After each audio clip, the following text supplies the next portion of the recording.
Ok, il s'est passé un drama sur l'île Goldemont. Mais avant, un peu de contexte. La vie suivait son cours. Zarmir se lattait la tronche, les gens étaient soit heureux, Noam. Wesh. soit accro au PQ, ce qui était pareil. Ange s'est retrouvé dans le pétrin et fut sauvé in extremis par Nino. Pour Nino, il avait juste aidé une sgeg qui bloquait la route. Il avait hâte de rejoindre le Otakos du coin. Remplir des salles creuse la dalle, disait-il.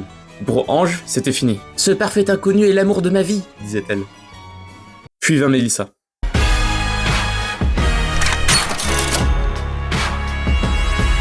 Alors Mélissa, c'est le genre de fille qui s'habillait comme des femmes de 20 ans alors qu'elle en avait 14 au collège. C'est la première à dire que c'est mal de juger les gens alors qu'elle fait des vidéos TikTok où elle étale ses 40 red flags. Les hommes qui aiment pas le foot. T'es un homme et t'aimes pas le foot? Bizarre. Plutôt que de rouler pour joindre son travail, elle travaille à rouler des joints.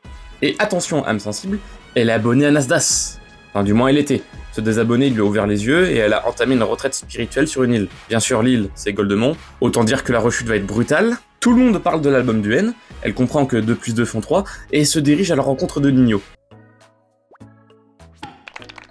Ouais, t'es vraiment un pauvre type d'avoir rendu Mélissa si caricatural, c'est sexiste.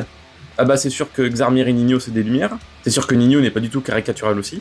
Mélissa au moins a la décence de s'intéresser à autrui, dont à Ange. Et bah d'ailleurs justement les deux elles deviennent potes. Voilà, on a enfin notre trio.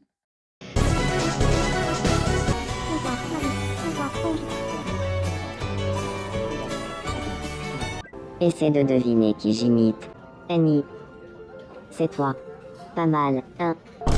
Je veux pas te vexer, mais ça ne me ressemble pas du tout. Oublie. Je suis une. Tu sais quoi? Je songe à changer de coiffure. Fais pas ça. Tu ressembles à un poussin à peine sorti de son œuf. Argue. C'est noté. On m'a dit non.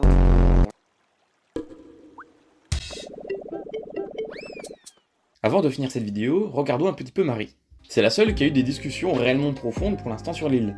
En premier lieu avec Zarmir, avec qui ils ont confessé les pires trucs qu'ils ont fait par amour, puis avec Sekiro, avec qui elle a observé les constellations. Marie est d'ailleurs la première personne avec laquelle notre assassin a eu une réelle interaction sans être stoïque ou distant. Alors oui, je sais, là y a pas de vanne et c'est assez sérieux pour un jeu qui est pas du tout fait pour être pris au premier degré, mais ces 2 moments du jeu, ça m'a rappelé que tu peux avoir les meilleures discussions du monde avec n'importe qui, avec des inconnus.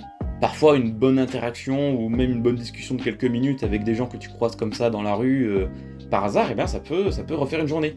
Enfin bref, je n'ai pas le temps de faire le philosophe de comptoir, il y a quand même une durée limitée de la vidéo. Bon allez, fin d'épisode.